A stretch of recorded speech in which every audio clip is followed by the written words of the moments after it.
Вести на Канал 8. Добар ден. Советот на општина Кочани нема да ја разгледува предлог одлуката за проширување на бројот на улиците кај кои ќе се наплаќа надоместок за паркирање. Иако пред неколку денови истата повтор пат беше предложена од градоначалникот, тој самоиницијативно ја повлекол од дневниот ред за седницата што ќе се одржи в среда. Само една недела траеше дилемата дали во Кочани од 1 октомври ќе има проширување на местата за кои општината ќе наплаќа надомест за паркирање. Откако ја достави предлог одлуката за разгледување во Советот, градоначалникот Димитровски во текот на претпладнето ги извести членовите на комисиите за комунални работи и за сообраќај дека истата ја повлекува. Со тоа уште пред да започне расправата дали ваквата постапка е оправдана или не, дилемата ќе остане неразрешена. Информацијата за повлекување на одлуката ја пренесе секретарот на општината Петар Апостолов на Комисијата за комунални работи, без детално образложение за причините. Сепак, меѓу членовите на комисијата можеа да се слушнат неофицијални коментари дека најверојатно првиот човек на општината претходно не обезбедил доволен број гласови од владеачкото мнозинство, поради што може да се случи на седницата закажана за среда да се повтори сликата од пред 2 месеци, кога истата одлука не доби поддршка од Советот и беше отфрлена. Тогаш тој се правдаше дека било оценето оти со проширувањето на опфатот на улиците ќе се направил ред во хаосот во сообраќајот. Дали Димитровски сега ќе чека трета среќа за повторно да го понуди истиот предлог на разгледување, за сега е непознато. Сепак, очигледно е дека се работи за потек што најверојатно во партијата на власт е оценет како непопуларен и може да донесе негативни поени пред предстојните избори. Инаку со одлуката што ја достави градоначалникот се предлагаше, освен на улиците каде досега се плаќа паркирањето, на возачите да им биде наметната истата давачка и за просторот на градскиот плоштад Методија Андонов Ченто, како и на улицата кај на Револуцијата од аптеката Зегин до паркот кај старата зграда, потоа на паркингот кај паркот на Револуцијата, паркингот кај Централниот регистар и на просторот кај службениот влез на Македонска пошта.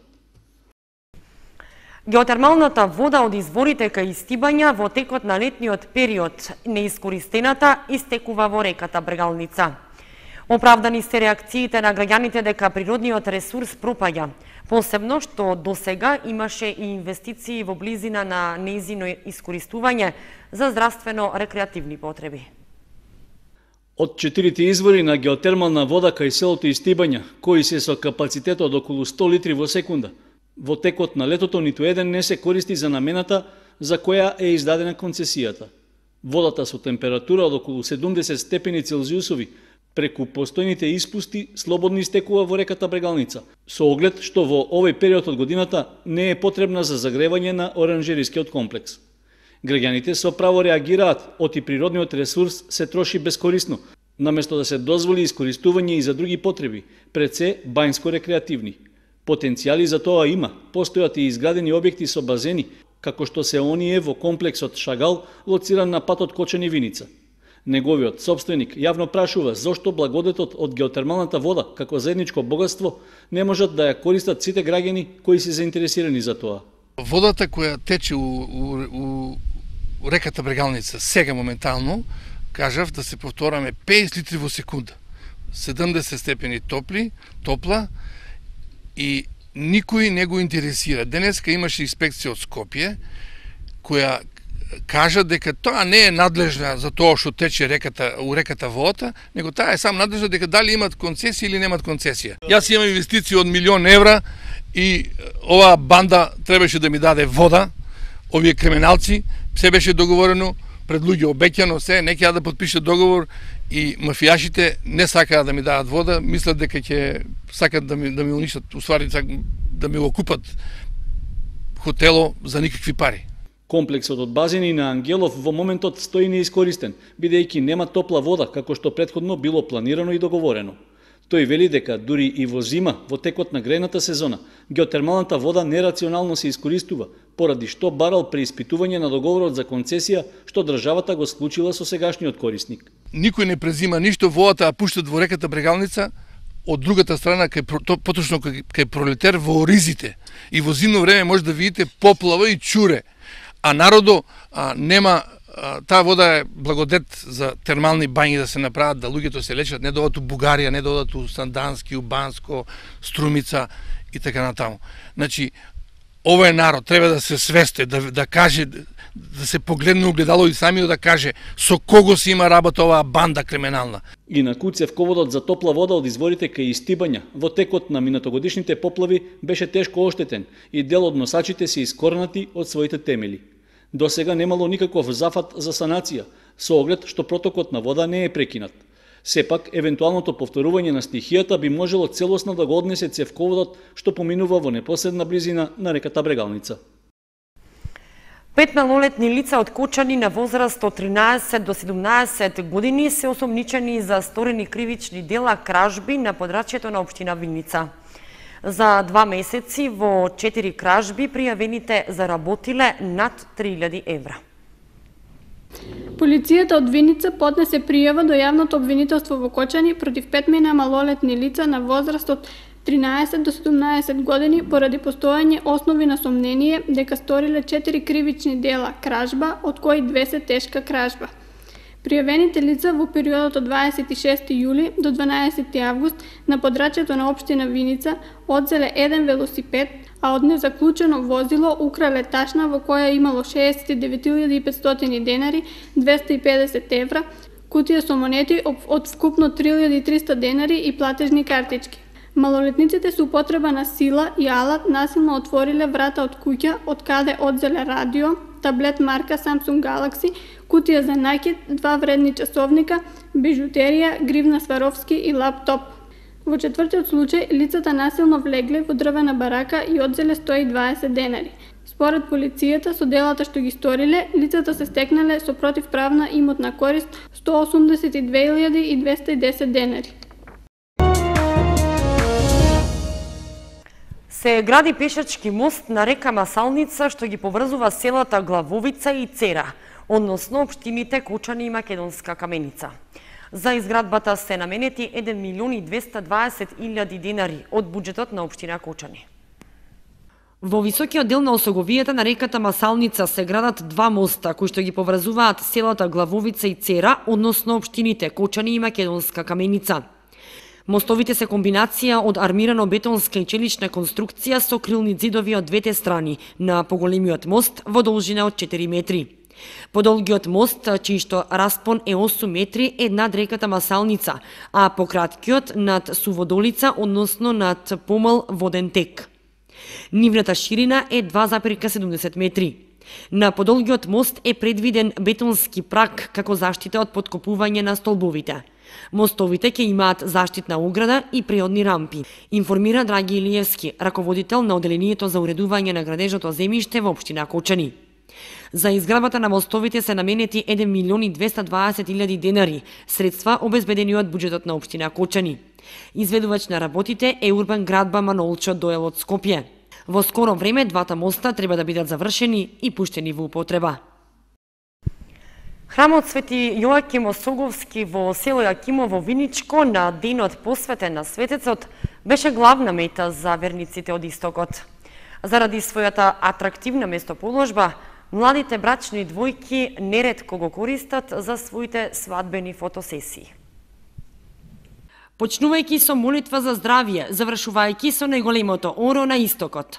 Локацијата на храмот Свети Јоаким Осоговски, подкрепена со докажаниот глас на Орце Стефковски на денот посветен на светецот, беше најсилната духовна мета за верниците од Истокот. До попладневните часови гостите доаѓаа од сите страни. Храмот е осветен 2001 година на Свети Великомаченик Ѓорѓи. Од тогаш секоја година на Свети Јоаким Осоговски се празнува празникот. Секоја година го викаме архиерејот на Брегалничка епархија, митрополит Брегалнички Иларион, и имаме литургија архиерејска. Околу 5000 души може да се нахранат. Котли се варат 20 и 10 тенџериња 30. Природниот раскош и градбата на манастирот се причина и за зголемениот број венчавки со документирани фотосесии на брачните парови. Август до 15 август околу 20 венчавки. Од Јакимово имаше само 2, од околните места другите беа. Годишно има околу 20 вечерки до 30 крштевки. Црковниот одбор цели 15 години работи на комплетирање на храмот, крштелната, камбанаријата, а постојано се работи и на дворното уредување. Година во година се посетата на гостите се поголема и поголема, доаѓаат се повеќе и повеќе луѓе и тоа сигурно се е одраз на тоа што организацијата е од година во година подобра.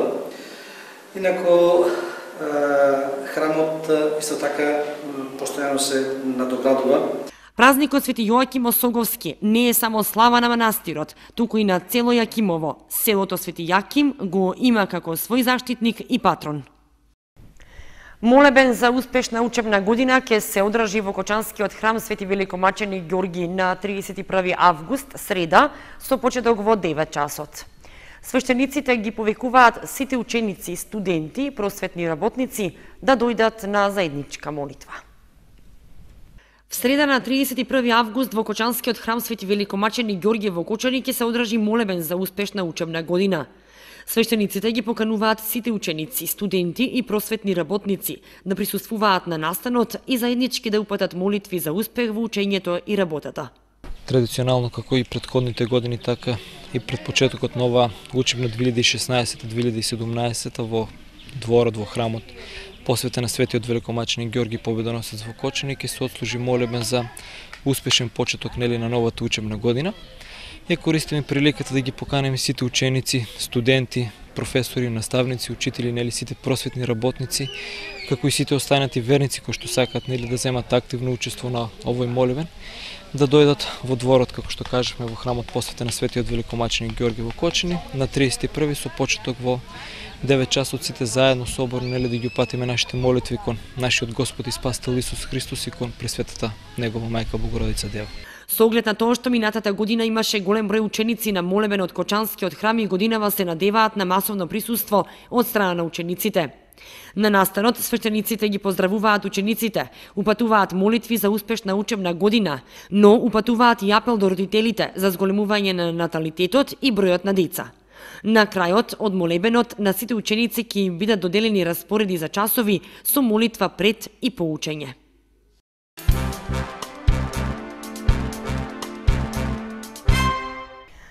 Пред платото на Домот на културата во Виница концерт ќе одржат джез музичарите во составот на Дамјан Печиновски трио.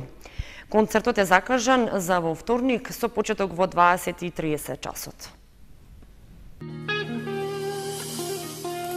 Во вторник на платото пред Домот на културата Тошо Арсов во Виница концерт ќе одржи Дамјан Печиновски трио. Македонскиот гитарист своето џез образование го стекнал на Националната музичка академија во Бугарија. Неговата изведувачка дејност вклучува концерти во повеќе земји во светот, како и учество на домашните фестивали. Добитник е на повеќе награди и признанија. Во неговиот состав настапуваат и Горан Гешовски, дипломиран џез музичар, кој има соработувано со македонските групи, како што се Синтезис, Давитјан Брадърс трио, со кој настапувал во најпрестижните сали во светот, како што е Карнеги Хол во Њу Јорк, и Иван Петровски, студент на Факултетот за музичка уметност во Скопје. Концертот е закажан со почеток во 20 часот и 30 минути. Сдруженијето на пензионери на Кочани се подготвува за настап на Републичката пензионерска олимпијада, што на 3 септември ќе се одржи во Радовиш. Годинешната олимпијада е во знакот на одбележувањето на јубилејот 70 години постоење на пензионерската организација на Македонија. Спортските екипи на Сдруженијето на пензионери на Кочани предстојните неколку денови ги користат за подготовка во поединечна и екипна конкуренција за Републичката пензионерска олимпијада, што на 3 септември сабота ќе се одржи на спортските терени во Радовиш. Под стручно раководство на тренери, спортски работници, професори по физичко воспитување во пензија, екипите ја подготвуваат својата издржливост и подготвеност во неколку спортски дисциплини, како победници од регионалните спортски надпревари што во јуни се одржаа во Делчево. Кочанските пензионери спортисти на Републичката олимпијада во Радовиш ќе настапат во следните спортски дисциплини: стрелаштво мажи и жени, шах и теглење јаже мажи, скок од место мажи, трчање на 60 метри жени над 65 години, трчање на 80 метри мажи до 65 години, табла и кошарка мажи. Екипата од Кочани ја сочинуваат 30 спортисти, кои се очекува да го повторат успехот од минатите години на средбите во Скопје и Охрид. Посебно се очекуваат први места во екипна и поединечна конкуренција кај стрелачите мажи и жени, шах, теглење јаже мажи, како и во атлетските дисциплини. Ова е традиционална средба на спортистите пензионери од цела Македонија, која ја организира Сојузот на Сдруженијата на пензионерите на Македонија во рамки на програмата за спорт и рекреација. Годинешната Олимпијада е во знакот на одбележувањето на јубилејот 70 години постоење на пензионерската организација на Македонија.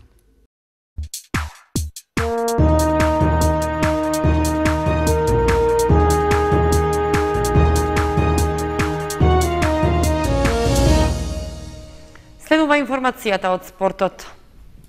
Уште една победа на домашен терен во подготвителниот период пред новото првенство забележаа фудбалерите на Осогово. На пријателскиот надпревар што се одигра на стадионот Никола Мантов, тие беа подобри од екипата на Брегалница Голако Делчево и ја поразија со 3:2. Пријателски контролен надпревар одиграа викендов фудбалерите на Осогово и Брегалница Голако Делчево на стадионот Никола Мантов. Кочанскиот третолигаш ја продолжи серијата со добра игра и позитивни резултати, при што забележа победа од 3:2. Со тоа, жолто-сините им се реваншираа на своите противници, кои со 2:1 победија на претходниот надпревар што се одигра пред 3 недели на стадионот во Делчево. Иако постигнаа победа, осоговци на саботниот надпревар релативно тешко дојдоа до посакуваниот резултат.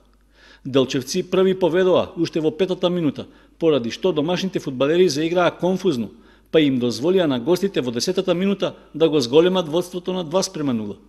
Со таков резултат заврши првото полувреме, поради што и онака малобројната публика на трибините во Кочани, разочарана од слабата игра, го напушти стадионот.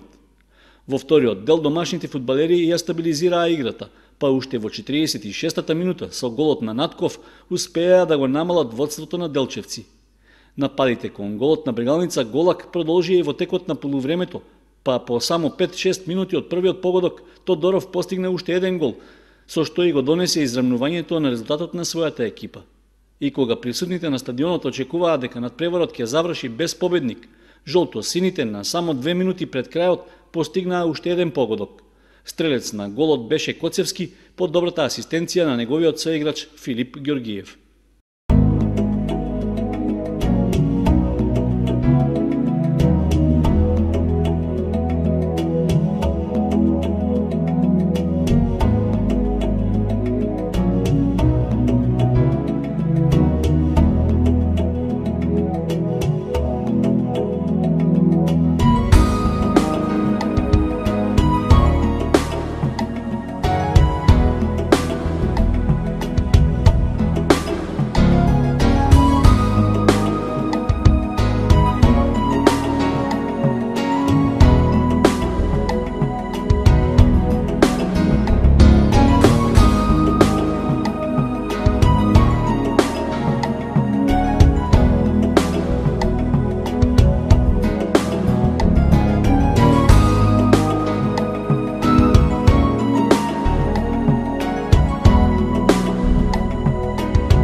Тоа беше се што ви подготвивме за ова понеделничко издание на вестите на Канал 8. Имајте пријатна вечер.